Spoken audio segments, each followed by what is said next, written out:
YouTube, we are going to be doing something slightly different today. Now, I have 5 books here.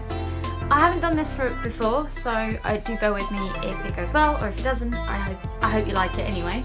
So, I have 5 books here, and these 5 books are books that I have read, and I'm going to tell you whether or not I like them, or what I think could be done differently, or just generally reviews of books. Okay, so we're going to start with one that I was bought this year for my birthday. I don't know if you remember it, it may have come as a bit of a, thing. But here we go. Called Once Upon a Time, A Twisted Tale.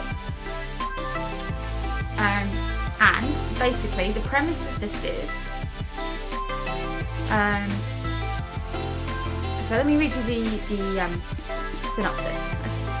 So, with a dragon defeated, a slumbering princess in a castle, and a prince poised to wake her, a fairy tale ending seems certain. But when the prince falls asleep, as his lips touch the fair maidens, it's clear that this fairy tale is far from over.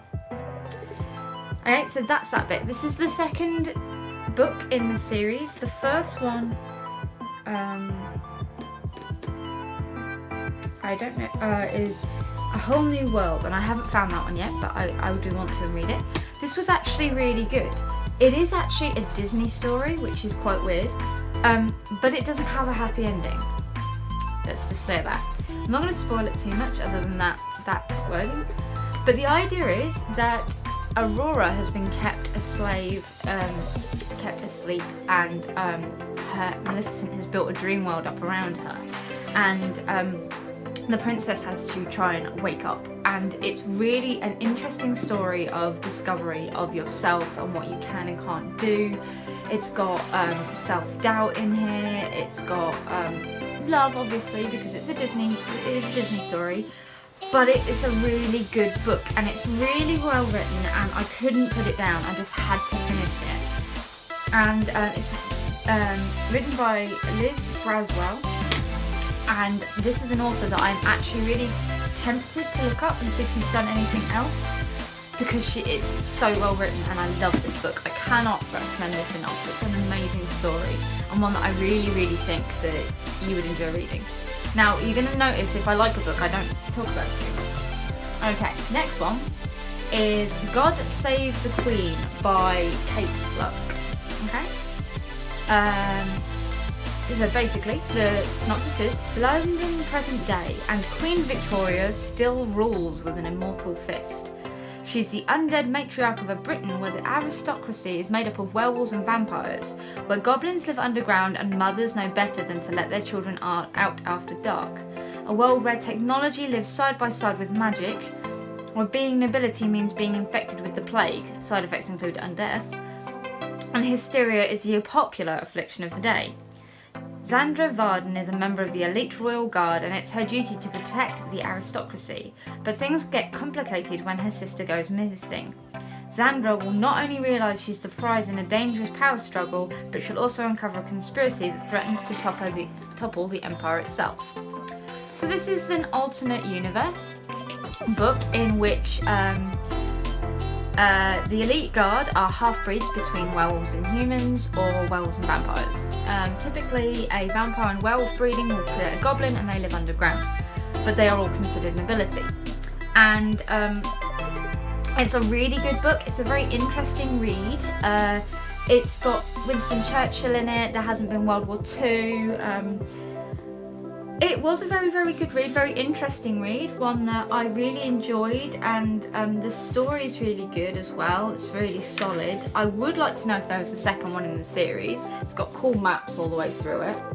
There's some really, there is some bits in it that I was like, this is too modern day and it wouldn't work in the setting that it has. Like, they're very accepting of being gay and stuff like that, which isn't wrong in our modern day times, but in Victorian times it was not acceptable. It was a big thing, and she's trying to write it that this is a Victorian world where things like that are acceptable, which it doesn't quite work because Queen Victoria herself is very against it in this book.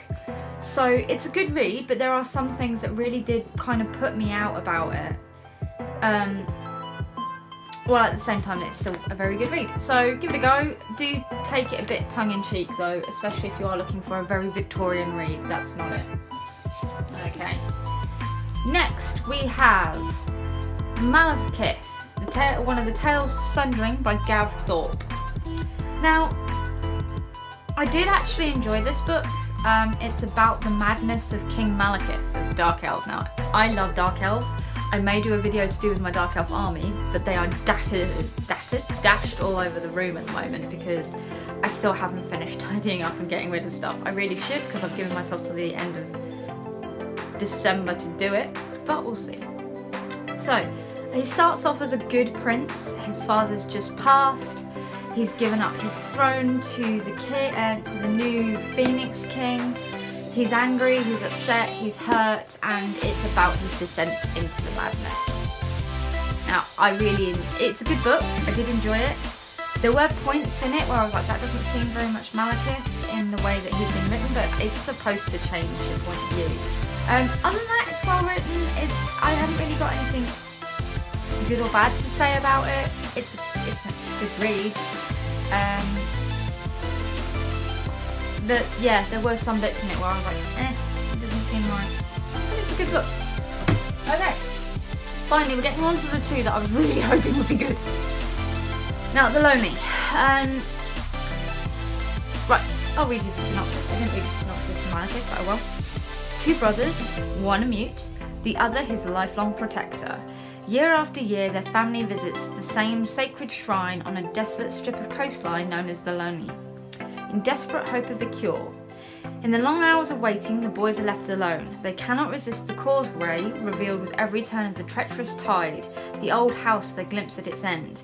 Many years on, Hanny is a grown man, no longer in need of his brother's care. But when the child's body is found, and The Lonely always gives up its secrets in the end.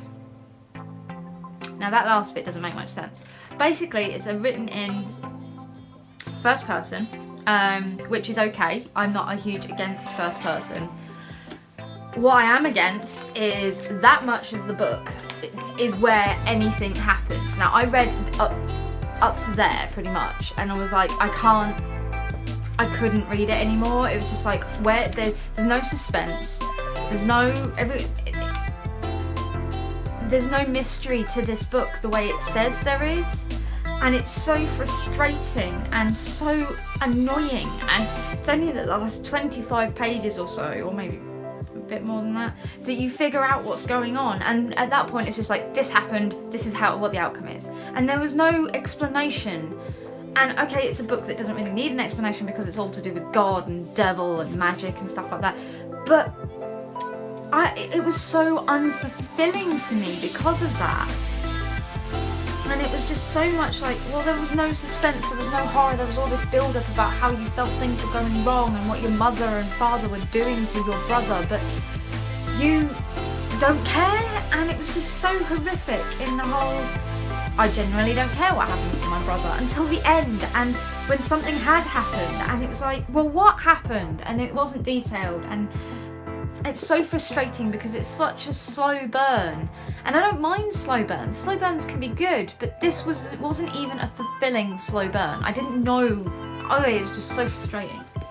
I do not recommend this book, no matter how much everyone else does. It's awful. Now, this one. I love this book, but at the same time, I hate it. Okay, so let me read you the synopsis. Welcome to the Black Spring, a picturesque town with an ugly secret.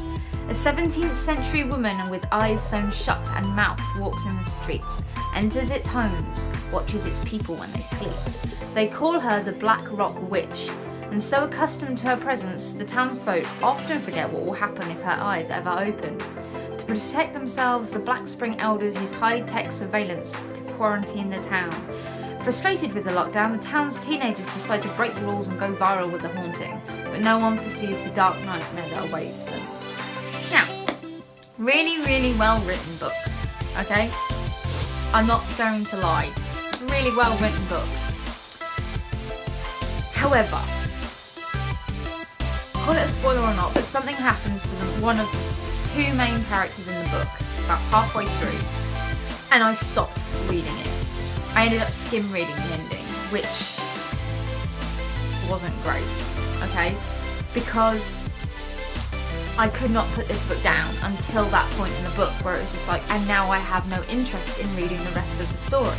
Because the other character that you tried to get me so invested in, I wasn't invested in anymore. And it doesn't explain much about the ghost, or about what's going on, or about why she's doing what she's doing. There's just history and hearsay, and I was expecting so much more for this book and I didn't get it. And it's upsetting and frustrating and annoying, and I loved it so much but I hated it at the end, and it was so good and had so much promise, and I'm so disappointed in it. But it is a good read, so up until about chapter 18, so I do recommend it, but just be prepared that you may get a little bit put out by it. But it is very, very good, and I do like it a lot, despite all my proposed shortcomings on it. So, that was a quick 5-book review. I hope that it's worked, and I hope that my camera has actually been focusing on my face, otherwise I'm going to be really depressed. But hopefully that's worked, and hopefully you've enjoyed it. If you'd like to see more like this, have you got any books that you would like, that you think I might like, that I can read, then please leave me a message down below. I will get back to you as soon as I can. And subscribe to the channel, and I will see you later. Goodbye.